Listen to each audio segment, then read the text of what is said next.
All right, Nick, thank you. And Francesca Amaker continuing our coverage now from her home in Fulton County. And Francesca, the tributes began over the weekend for Congressman John Lewis. I know you have more on that. Such emotional tributes at that, Sheba. It began in Alabama, which is actually his home state, and then it continued. Let me just go ahead and show you all what we were able to see yesterday if you missed it. Absolutely emotional stuff. John Lewis dedicated his life to bridging communities and building bridges of understanding. His tributes began in Alabama, his home state, as I mentioned yesterday, and the tributes there included one final crossing of the Edmund Pettus Bridge in Selma yesterday. The bridge is where Lewis and other civil rights activists were beaten by state troopers on what is known today as Bloody Sunday. Now, you know, Lewis suffered a fractured skull and was even hospitalized.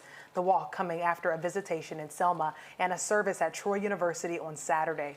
There was also a private wreath-laying ceremony at the Alabama State Capitol before Lewis's body was taken to Washington, D.C., and many of you were chiming in about this online. Patricia wrote, "Touching moment." And next we have Anne, who wrote, "What a contrast to see Alabama state troopers saluting this great man compared to what they did to him so many years ago. Prayers for his family." And finally, Evelyn writes, "Such an emotional moment watching Congressman Lewis cross that bridge one last time. Rest in peace, Congressman Lewis."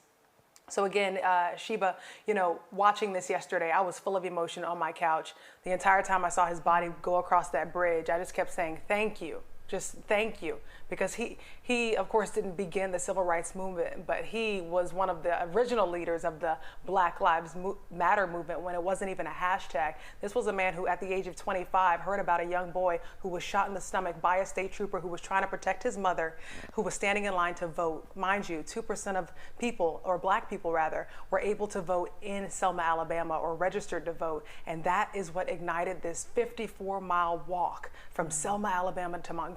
So to John Lewis, thank you, because this is the ignition that we need. And he was a big person who said, we need the young people. So anyone under the age of 80, that's young to him, right? Yeah. So we need everybody in this fight, Sheba. You know, as the mother of a young person, I'm finding this generation does not know a lot about Congressman Lewis. So this has been a great opportunity for us parents to educate our youth and keep the fire in their bellies alive, to use his life as an example. Yeah. And to know that his family, I think they just did such an excellent job over, you know, today's day 3, right?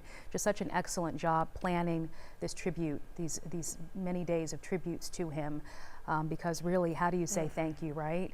But I'm with you, Francesca. I was moved, so moved by the tribute in Selma and other ceremonies over the weekend to him, and especially seeing the flowers, the red roses lining the Edmund Pettus Bridge. And it was just so perfect for him, for our icon. Francesca, thank you so much.